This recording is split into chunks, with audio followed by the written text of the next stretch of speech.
when you left. Your daddy was home when you left. Your brother was home when you left. Your sister was home when you left. Your cat was home when you left. Your dog was home when you left. Your mama, your brother, your daddy, your brother, your sister, your cat, dog was home when you left.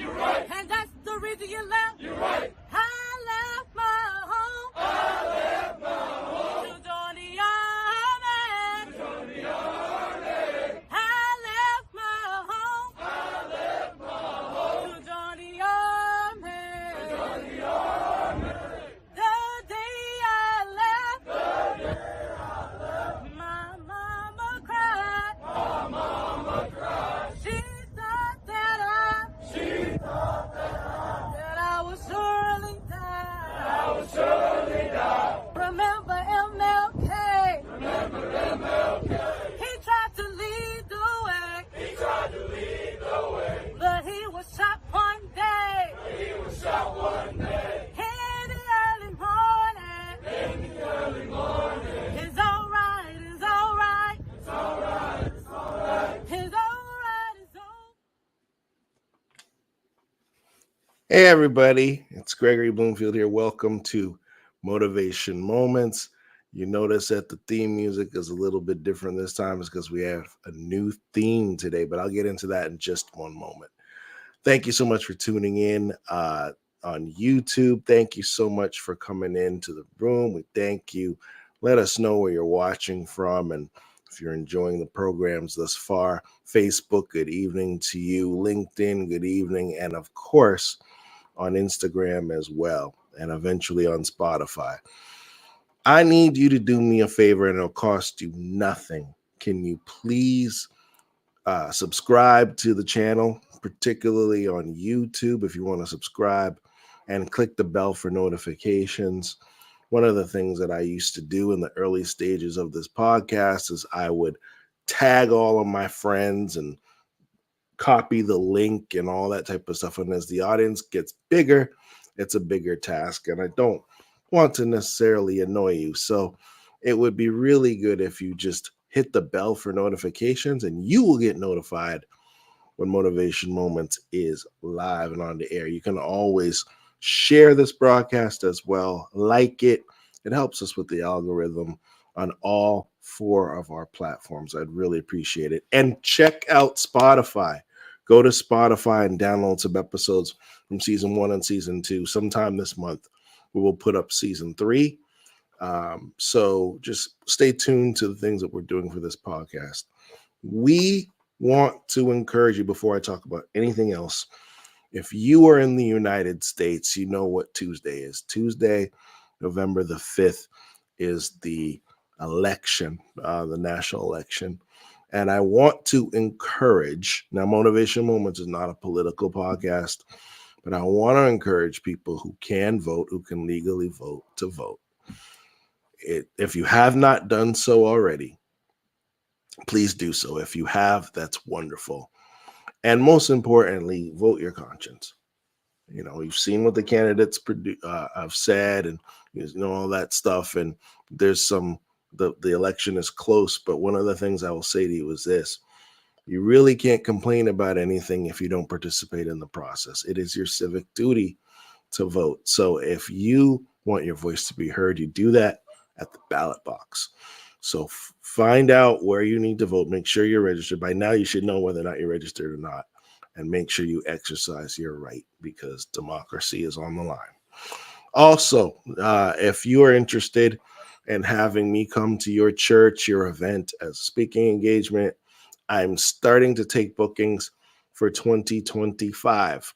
So if you are interested, please let me know through email at bloomfieldting@gmail.com, or you can even write something in the comments of whichever page you're watching. So if you're interested, I specialize in speaking about men's issues. I do many youth rallies. I've done webinars, and I've been invited to be a part of many podcasts. So I don't just do podcasts, I can actually participate in your podcast. So go to GregoryLBloomfield.com.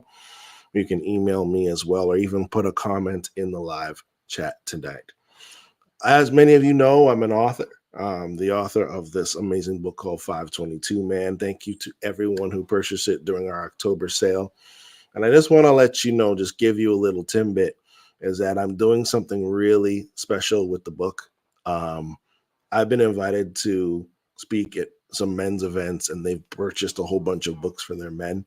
And I'm actually in the process of doing some extra stuff in regards to the book, like a curriculum and many other types of things to educate and empower men to be more of men of God, men of Christ. And I'm just asking for your prayers as I'm going through this journey, putting together this curriculum and putting together a program. So it's more than just a book, but it's actually an experience that we can teach many men, many young men, about what it means truly to be a 522 man. If you want to know more about it, you can order the book at sisterpamelapublishing.com. The month of November is the month where we honor our veterans. So the theme for the month of November is honoring our veterans. Okay. So that's in all services. So if you're Army, if you're Navy, if you're Air Force, if you're Marines, if you're Coast Guard, if you're Space Force, we want to say thank you for your service. So this is what the theme is going to be for the month of November. We will be speaking to individuals who once served in the armed forces or currently are serving in one capacity of the armed forces. So I want you to tune in every Sunday night at 8 p.m. and Thursday nights at 8 p.m. Eastern Standard Time. And we will be talking about this amazing subject. And with that, I have the blessing to introduce tonight's speaker. Tonight's speaker is someone I know very well. We actually live in the same house now. And it's funny that I often laugh and smile about the journey that we've had, is that she has been a part of this podcast many times. I'll keep this real short and sweet. It's my wife, Zenja Bloomfield, and many of you have seen her in many episodes, but didn't know that she was a veteran, that she served in the Army. She was a sergeant. She's an educator. She is obviously a wife, a mother, a grandmother, and a real cool woman. And I'm glad to know that she's mine. And she has a podcast as well, Zen Talks. New episodes posted Wednesdays at 12 p.m. And you see where you can watch it on Instagram, on Facebook, Spotify, YouTube, and Podbean, where we trade the day's hustle for a moment of reflection. So without further ado, I'd like to introduce to you my better half and Army Sergeant, Zenja Bloomfield. Oh, hello. Hello. How are you? I'm great. Good. Yes. So, in case if you're all wondering, yes, we're on different screens, but we're in the same house. One of us is upstairs and one of us is downstairs. So that's how we do our ministry. She has her ministry and I have mine and we have ours. So that's what we are doing.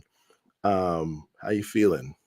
I'm great. I'm a little nervous. Interviews are not my thing, but I'm going to do my best tonight. Well, think of it like a conversation we would usually have, just a whole bunch of people are watching. There's no no problem. So it's like, like I've always said, we don't do interviews on this podcast, we do conversations. So that's something that we've done many times. In fact, if you want to see other episodes with Zenja Bloomfield before she became Zenja Bloomfield, you can look at episode 51, I wrote them down, episode number 75, and episode 82 is the episode where we're actually married and we announced it. So she is no stranger to the podcast. So this is our first podcast. Don. Hey, Don, our first episode where we're married. Yeah. So a lot of people don't know, Zenja, that you served in the Army. What I like to do is I like to open it up by, if you want to talk to our audience and let them know kind of what your Army story is, when you got enlisted, why you got enlisted, all that type of stuff. And what did you do? How did you serve? Okay, well, I'm getting ready to date myself. So initially, let me start by saying my father was also in the Army, so a military brat, and I always said because of that, that I was not going to join the military. I didn't care what. I was absolutely not joining the military. But as life would have it, certain circumstances would happen. I happened to have my oldest child in high school.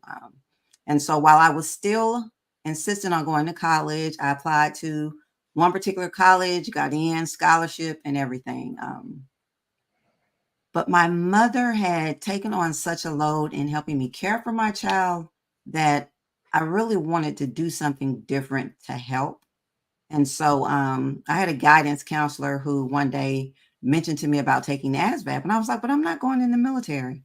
And she was like, well, just take it, see where your skill set, lies. It'll just, tell you what field you might be best suited for. So I did that.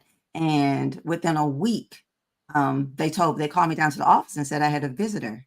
And it was a Black woman in a Marine dress uniform. And when I say she was sharp, she was sharp. I mean, she was sharp. And, she talked to me about joining the Marine. And if you know anything about the different branches of service, they talk about the Marines, being the toughest mentally. And so while the uniform was sharp and I knew someone who also had been in the Marines, I wasn't sure that that was the branch for me. Plus, remember, I really wasn't trying to go in the military at all. So other branches would reach out. And the branch I actually chose to sign up for and enlisted for was the Navy. Oh, really? Yes, I enlisted in the Navy. So I did my ASVAB, my physical, and everything. And so at our school, we happened to have an Army recruiter, Sergeant Miller. I'll never forget him. And he would always be on me about, no, you need to switch to the Army. You need to switch to the Army. And I'm like, Sergeant Miller, I've already done all my paperwork. I'm going such and such day to get my job, and that's it, and it's done. And he was like, well, what time are you going? So I think I said like maybe 3. So 2:00, Sergeant Miller showed up at my house, and I'm like, huh? He was like, I came to get you to go to the MEP station. I'm like, Sergeant Miller, I joined the Navy, and the guy is coming at 3. And he was like, that's all right. We'll handle it when we get down there. And we went down there, and the next thing I knew, I was swearing in the Army. So would you say that you preferred to be in the Army, or the goal was for you to be in the Navy, but they just did a switcheroo on you? Or what was, did you, I don't want to say regret your choice going into the Army? You really wanted to do the Navy, or was it like you were indifferent at that time because you didn't know the difference between the two? I don't think I didn't really, I knew the difference, but I don't think I really thought through the plan because, after I joined the Army, then I thought about the fact that, I could end up on the ship and I get motion sickness. Oh God. I don't even ride in the backseat of vehicles. So that probably would have posed a problem, in the Navy. So, no, the Army was the best choice I could have made. It was just it was a great moment. I recommend the Army to a lot of the students that I talk to when they don't have a plan, and don't know what to do. I always encourage them to really think about going into the military and the benefits that they can get from it.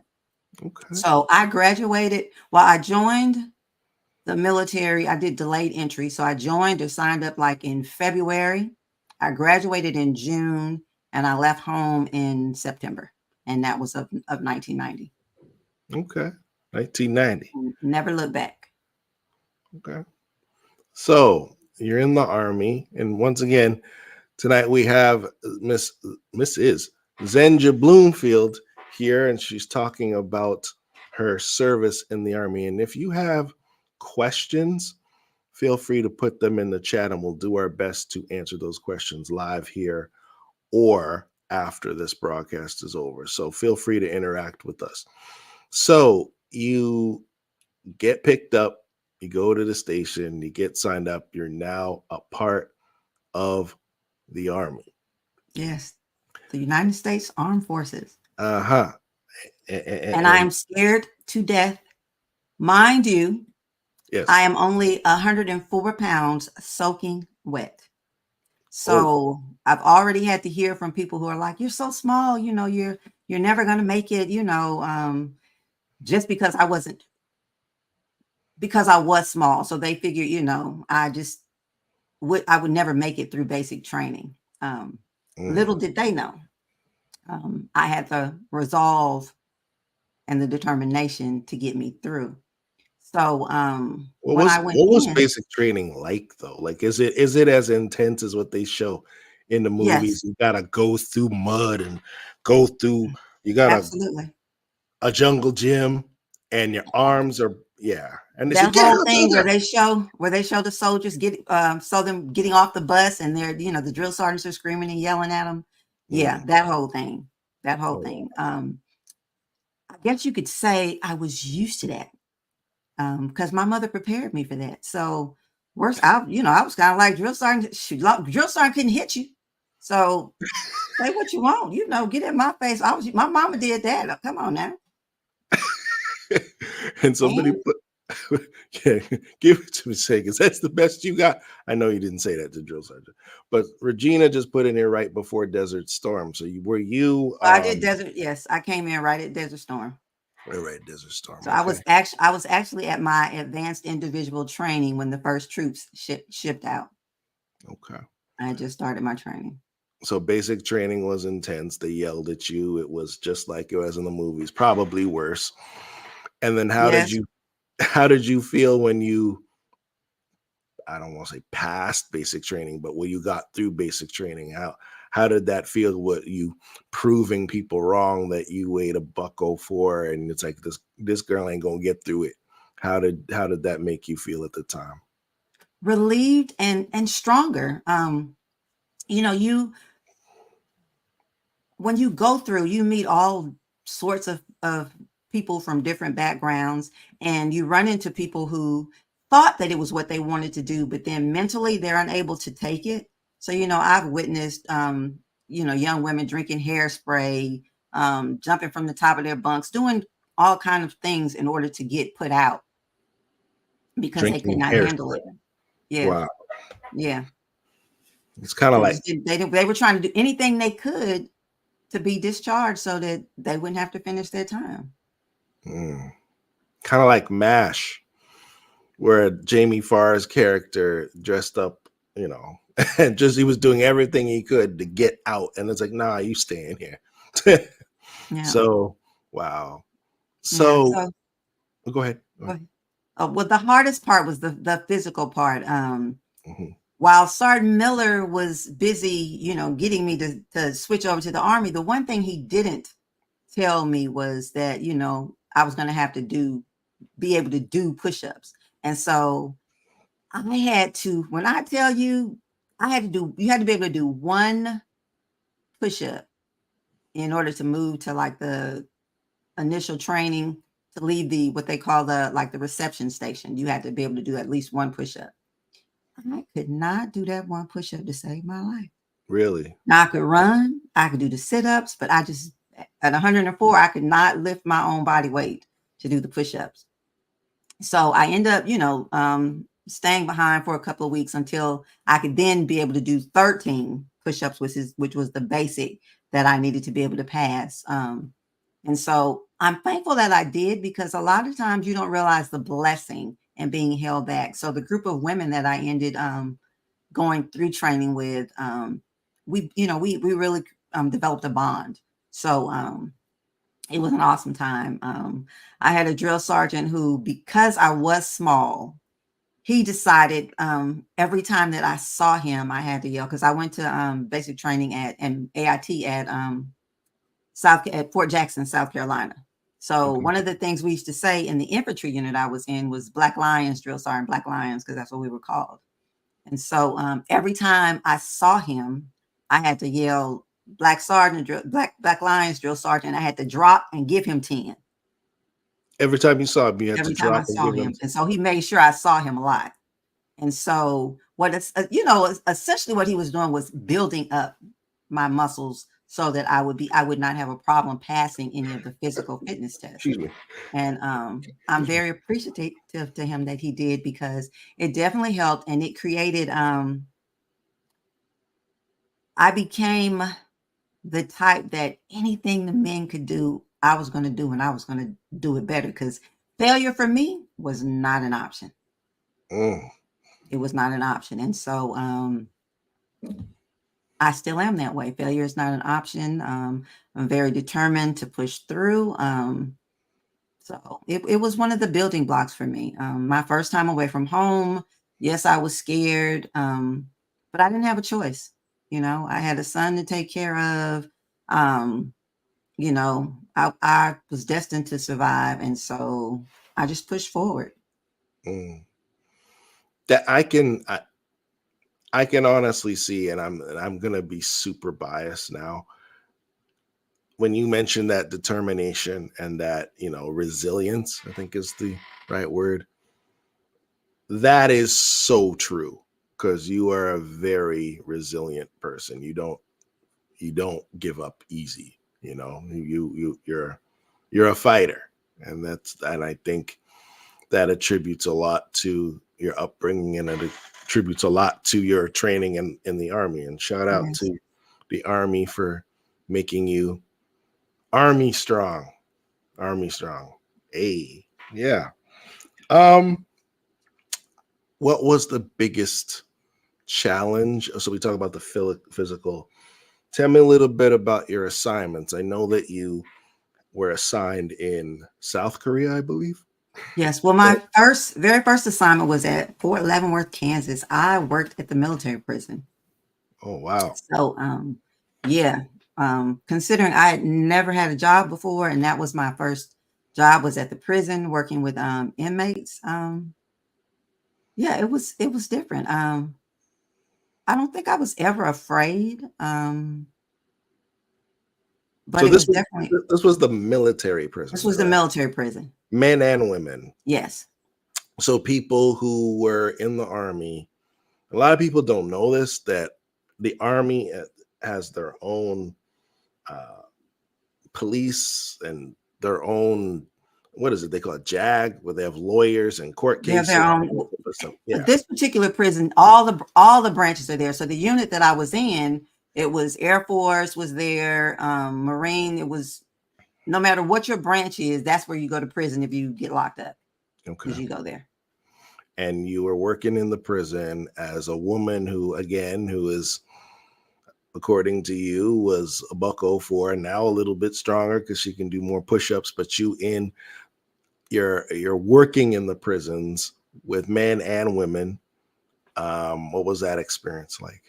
Well, my job was actually a unit supply specialist. So they call us sheet shakers or pencil pushers, because we manage everything you can buy or purchase in the military. That was our job.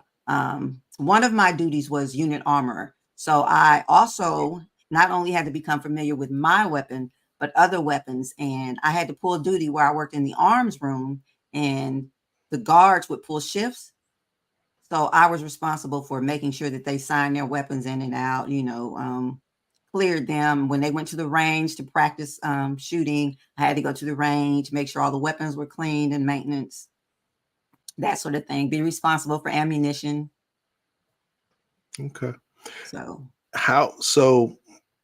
with that, what do you feel that at the end of the day, in the Army, everybody wears the same uniform. They're supposed to be all on the same team. You, in your experience in South Korea and doing the prison job, it must be very difficult. Do you feel that at any point in time when you were working in the prisons and with your peers and even with the inmates that were there, did you ever feel disrespected? Were people intimidating you? Because who's this little woman here telling us what to do or trying to pull rank or whatever. Like, did you ever experience those times where you had to really assert yourself in spite of the fact that you wore the same colors as everybody else?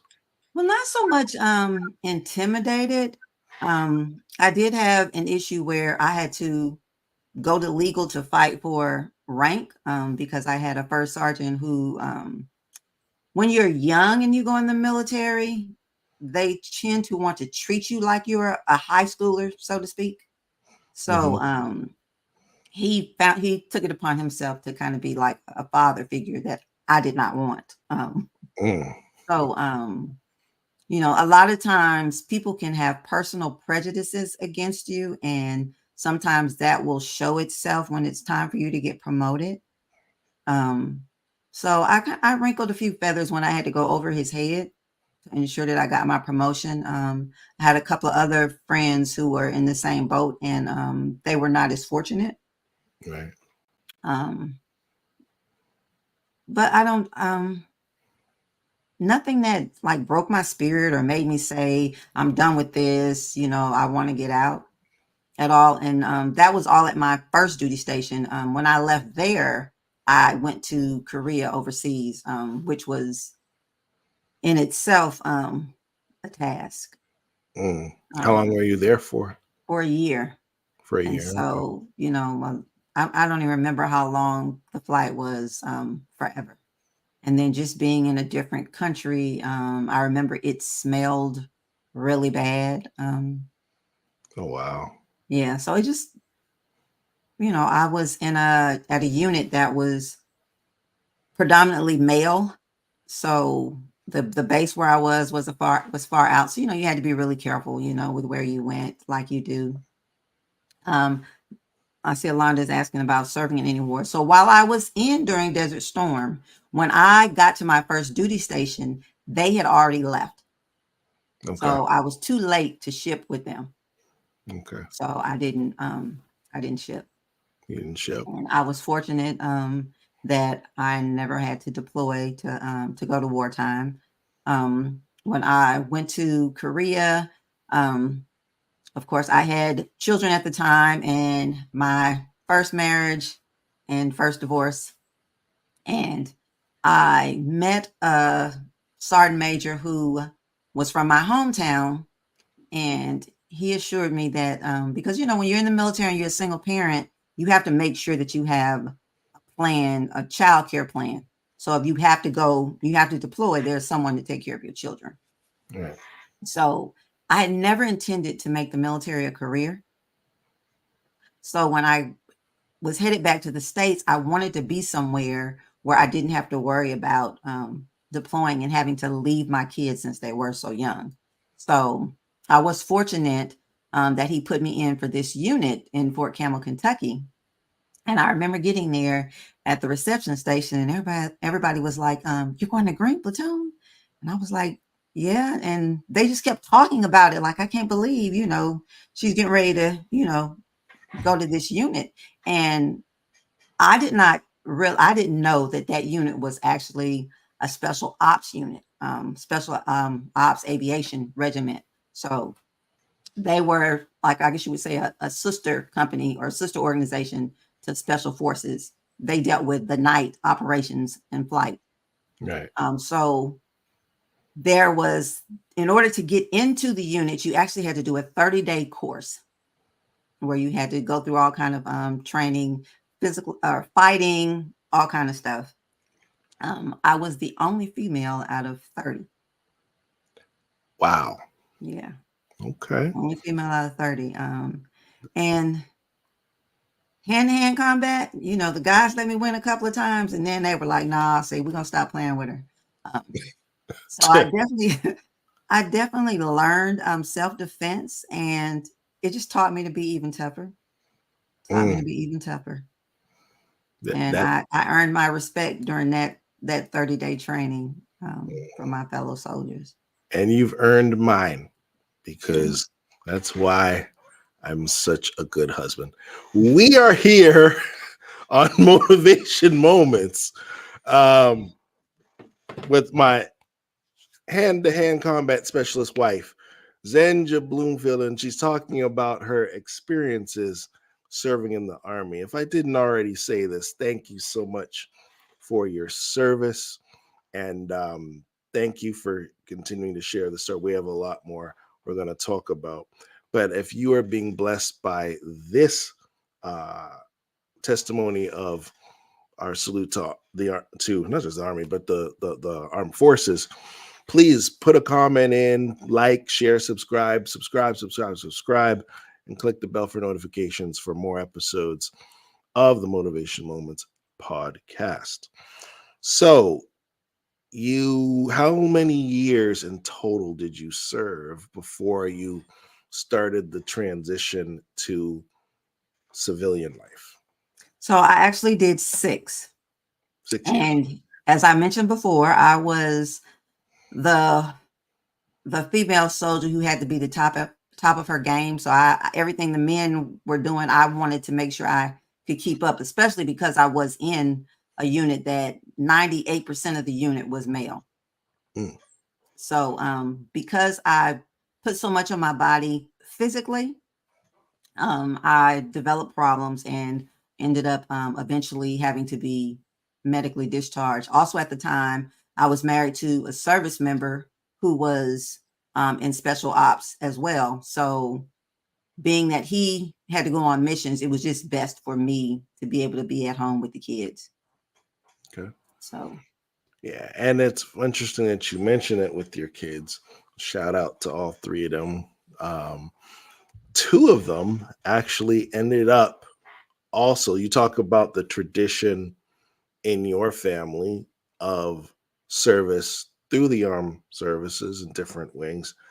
And that even continued in another generation with your kids. You want to talk a little bit about that? Well, all 3 actually attempted the military. Okay. That the oldest one got there and decided it was not for him.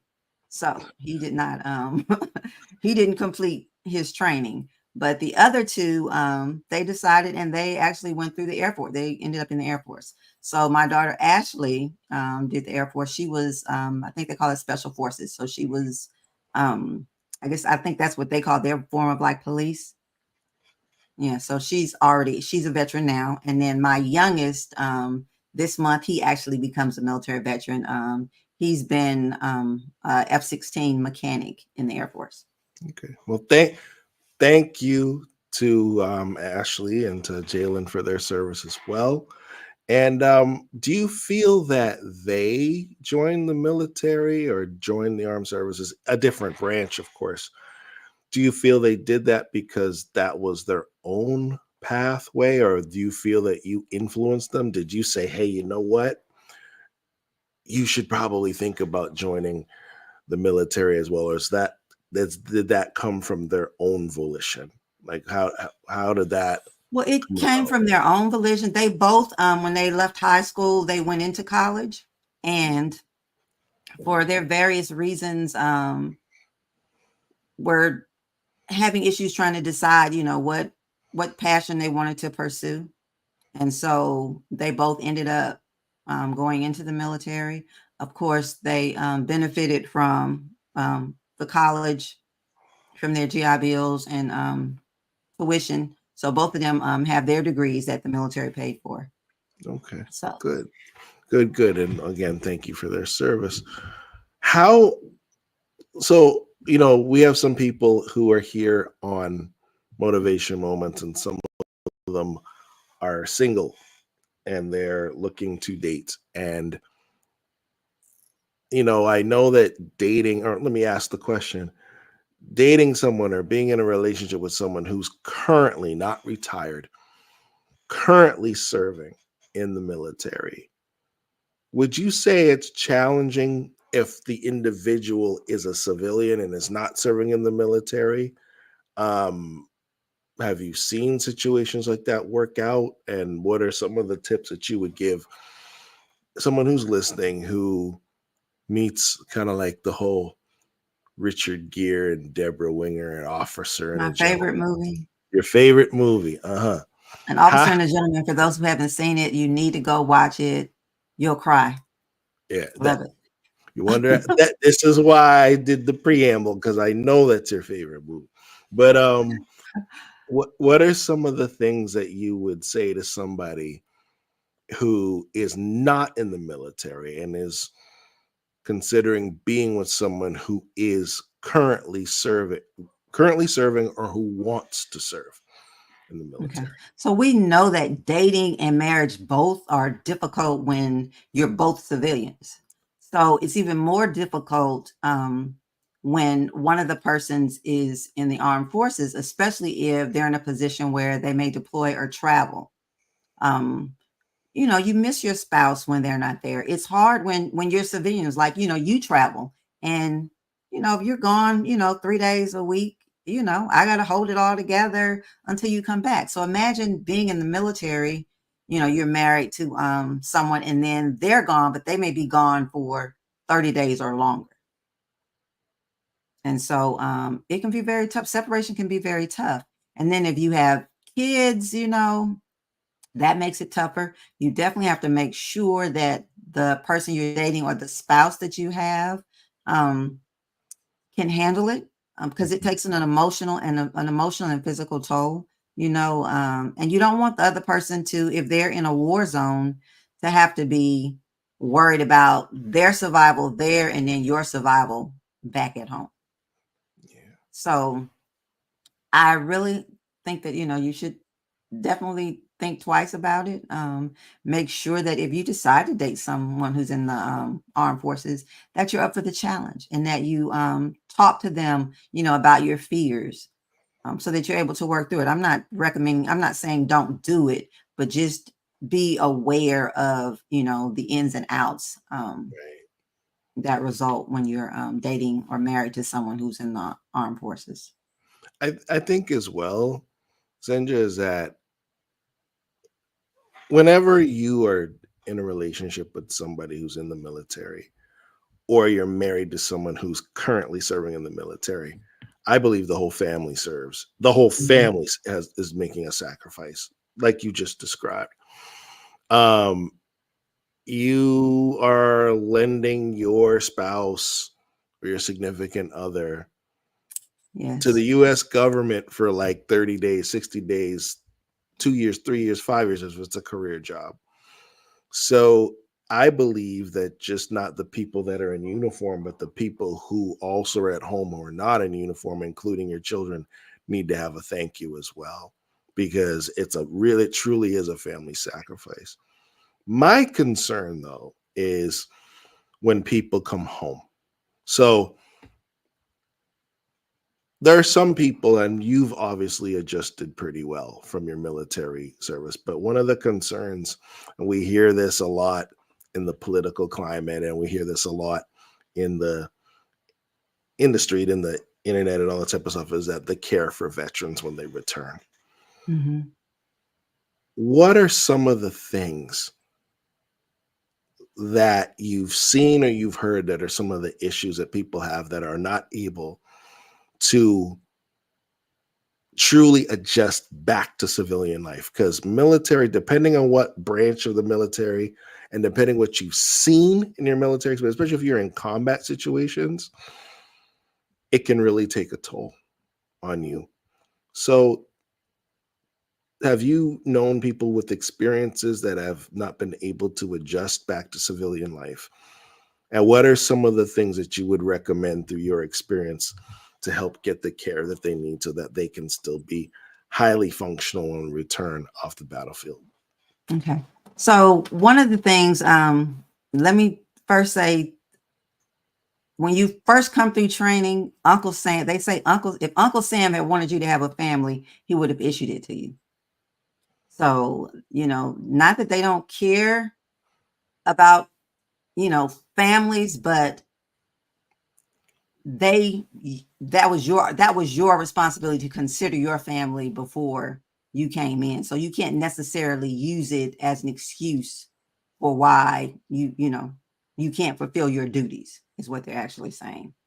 um People come back and it depends on really their experience with wartime. If they've dealt with chemical agents, if they've seen, people be injured and hurt, it takes a mental toll on them.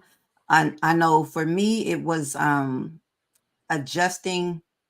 The same things that go on in the military go on, or that go on in civilian world, go on in the military. So, discrimination, sexual harassment, all those sorts of things. So when it comes to receiving care, depending on where you are, there are so many veterans in the system that the system is overloaded. And so it's hard for the soldiers who really need care to get the care that they need. And I think one of the issues that people have been concerned with for the longest is they feel like, veterans don't get all the actual post services and recognition that they should get. So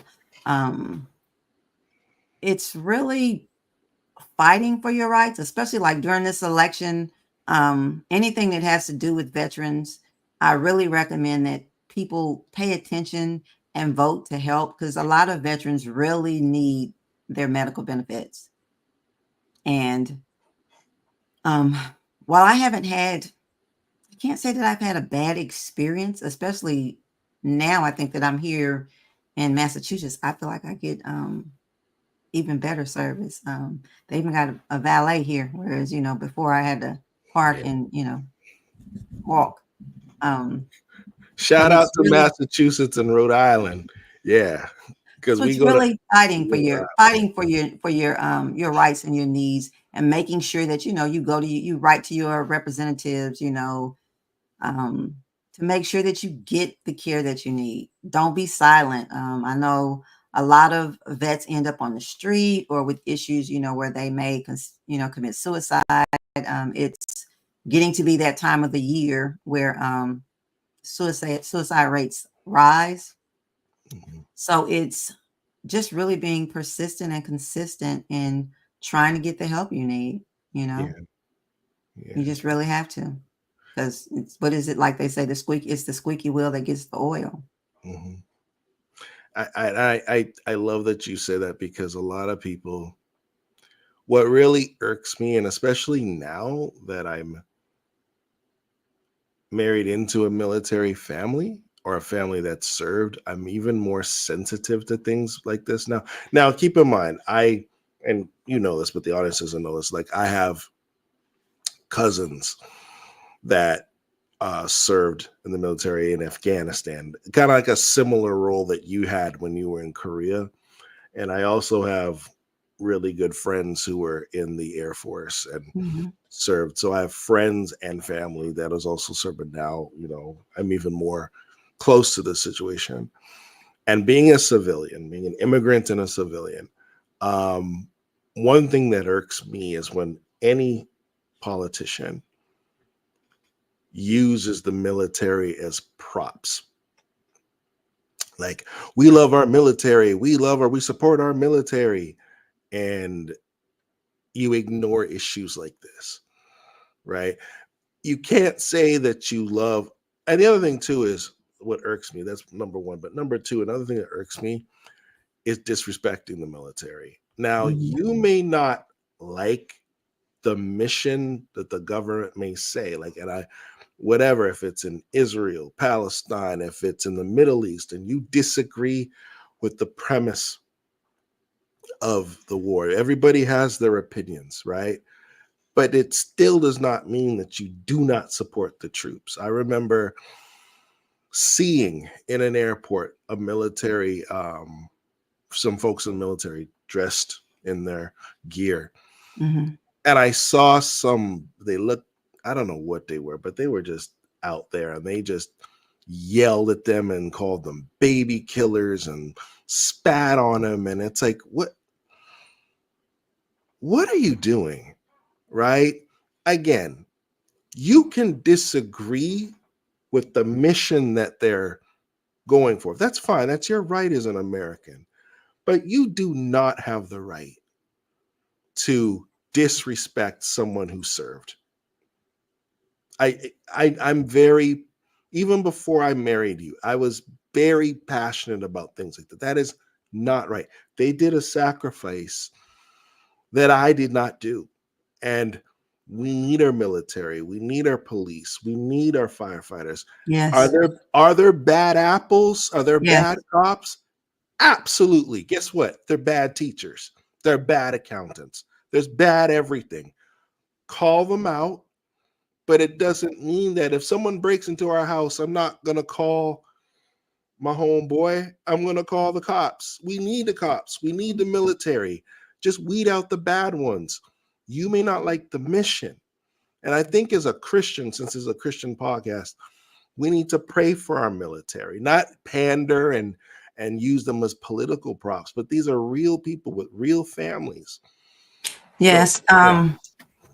Because a lot of us as a people, one of the things we say is, well, it's a war that, it's not our war, and they didn't really, how they discriminated against us in the war. But in a sense, we're all in it, where we all benefit or don't benefit from whatever happens when it comes to our soldiers, because these are our men and women that are in the armed forces. So whether or not you agree with whether or not they should fight for the country, these are still our people. They're still people, right. and we want to support our people. We want to support our mothers, our fathers, our daughters, our sons, so I just have a special place in my heart, because I was so determined to make a better life for me and my son, that if they had sent me to war, I would have been willing to go. I thought about it at the end, and I'm like, do you know that you actually signed up to go to war? But at the time, I wasn't thinking, Yeah, you did. that I could go to war, but Yeah. there was a possibility. I ended up not having to go. But yeah, I actually was willing to die for my country. Which is hard to believe. But as an educator, I have found it no different in the classroom. They expect you to be willing to give your life for your students. So it really is no different to me, whether it's my country or it's, for the life of a child. If there's, a shooter in the building, I'm just about life. Yeah. I and as an accountant doing tax returns, I make sure people pay their taxes so that the military can be funded. Yeah. So we need our military, and I think, Yes. and the other thing too is that, listen, as a Christian, and we're about to wrap up, as a Christian, if you identify as a Christian, and I'm saying this to the audience, anytime that you see someone who served, I don't care what their race is, if they wear if it's an older guy sipping a coffee with the Army veterans hat on, just tell them thank you. You have no idea how much that makes their day. Do you remember when we went to uh, our son's football game, Hmm. and we went to it was an away game, y'all, and they did something special. They said if anybody who served in the military, in any branch of the military, please stand. And you stood. And there were people that didn't know, like, Zenja doesn't like put it all over her sleeves, like, I'm military. She doesn't do that. She just, I saw people, they looked shocked, but I knew, obviously. And people were clapping and people saying, you serve? How did that make you feel in that moment? I know this is a spontaneous question, but I Well, can tell you how it made me feel. But it definitely makes you feel appreciated, because a lot of times when you're in the military, you don't feel appreciated. You really don't. Um, Now there are, you can get lots of benefits from hotel stays, Anything you purchase, you get a discount. You can go to, I love going to Home Depot, and they've got a veteran parking space, so you can be closer to the door. Like, AARP benefits when we're ready for them. yeah, so they are giving veterans more recognition. I just really, it's the homeless veterans that really, tug at my heart. And a lot of times people think that it's the government so much that's forcing them to be homeless. But a lot of times when people don't come back mentally all there when they come back, they have, especially if they were lifers and they retired or they got injured, they followed rules for so long in the military that they don't want to follow rules anymore, so they choose a life where they can live as they please. And we all think, okay, well, that it's not exactly, I don't think that's the best life, but for them, they consider themselves to be free. But I really believe we need to create more what's the word, more help for our veterans that are homeless, that would not, that aren't, that is not by choice wanting to be homeless. You should, once you serve your country, they should be forever grateful. You should be forever rewarded. I Forever rewarded. I couldn't agree with you more, and I think that's something Alonda said in on Facebook. She said, "It is sad that the individuals who sacrifice for our country do not receive the benefits they deserve. They should not." And she puts this in all caps, so that means she's saying it with a loud voice, loud and strong. They should not have to pay for anything. I mean anything. That includes. Let me clarify that for those in the back. That means I think you should go to school for free. I think that if you want to buy a house, you should have you should have like an interest rate of like 1%, maybe not a free house, but definitely you shouldn't have to pay market rate interest rates on mortgages.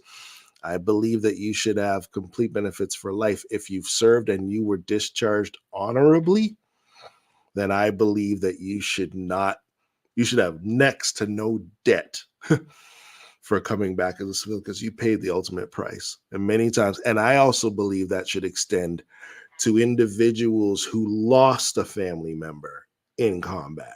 Their wife, their kids should be set, right? Set. And we have enough money in the government to do that. It's just, I think, and this is not a political show, but I think this is one of the things that we need to consider in regards to who you elect. Don't talk about talk, right? No talk, just your actions, Yes, because there are some people who believe that current benefits that veterans get should be cut back. Yeah, and there's some people, there's also people who believe that if you serve in the military, you're a sucker and a loser. And I'm not with that at all. And because my wife, let me say this publicly, is not a sucker or a loser. Neither are her children, our children, or anybody who served, or my cousins or anybody else.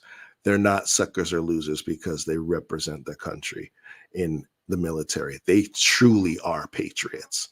And patriots are not just one race of people. There are a lot of people who've even immigrated to this country who served as patriots because they were willing to lay down their life for the country. Absolutely. And they need to be respected.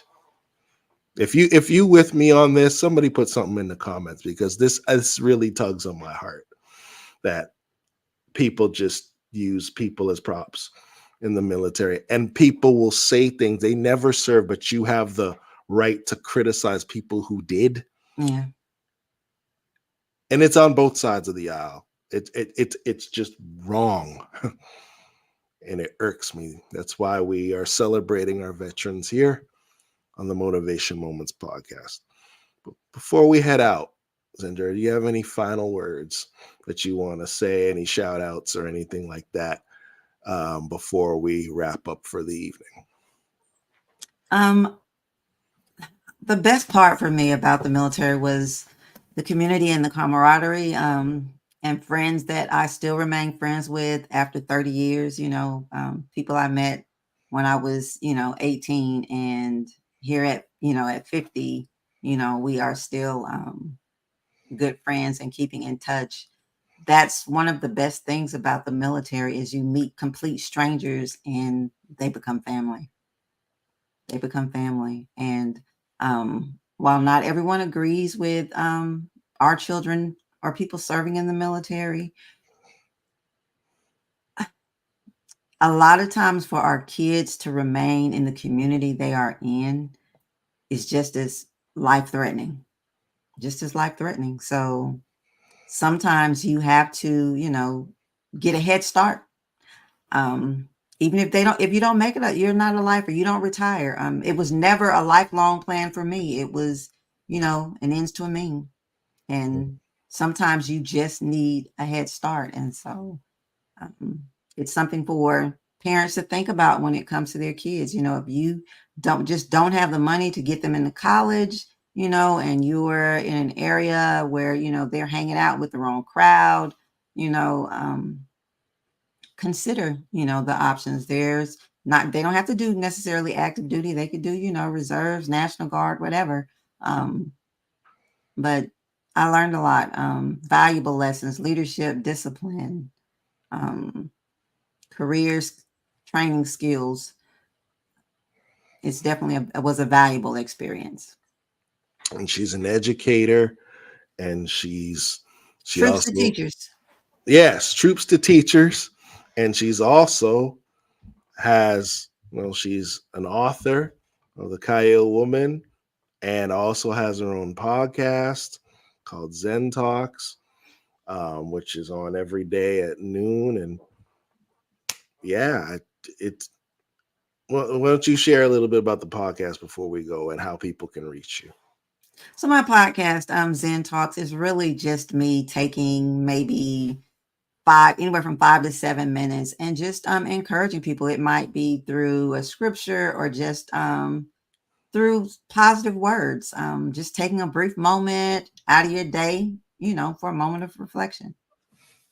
And Just it's a just meant to be inspiring. it's a blessing, y'all. It's a blessing. So yeah, the Bloomfields are in the podcast writing game. Yes, sir.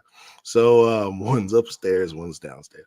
But we are about ministering to people and motivating you and making your life just a little bit better with this podcast and hers. So please, as much as you support my work, please support Zenja's as well. We're a team. Yes. So amen. And stay tuned for my latest project, my first solo book, The Yes. Lion Within. Poof. Surprise. So you've heard it first. You'll be hearing very soon that Zenja Bloomfield will have her first solo book. So we'll bring her back to make the big announcement when pre-sales start. And this is going to be great because this is going to be under our publishing company, Sister Pamela Publishing. So who says husbands and wives can't be in business together for the kingdom? Hallelujah. She keeps me grounded. She got that military discipline. So it's paying off. Hallelujah. Yeah.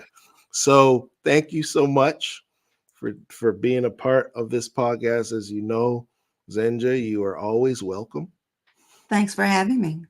No problem. And to the audience, if you want to catch our journey, go to episode 51 is when we were dating. Episode 75, we were engaged. Episode 82 is when we first got married. And this is episode 104, where we taken over. So yeah. So you got check out those back episodes and you can share in our journey together. On Thursday, I'm coming back to solo teaching. I haven't done that in a while. So on Thursday, I believe that's November the 7th, I'm going to be doing an episode of Motivation Moments. It's going to be a solo episode of motivational teaching along the same themes of saluting and honoring our veterans.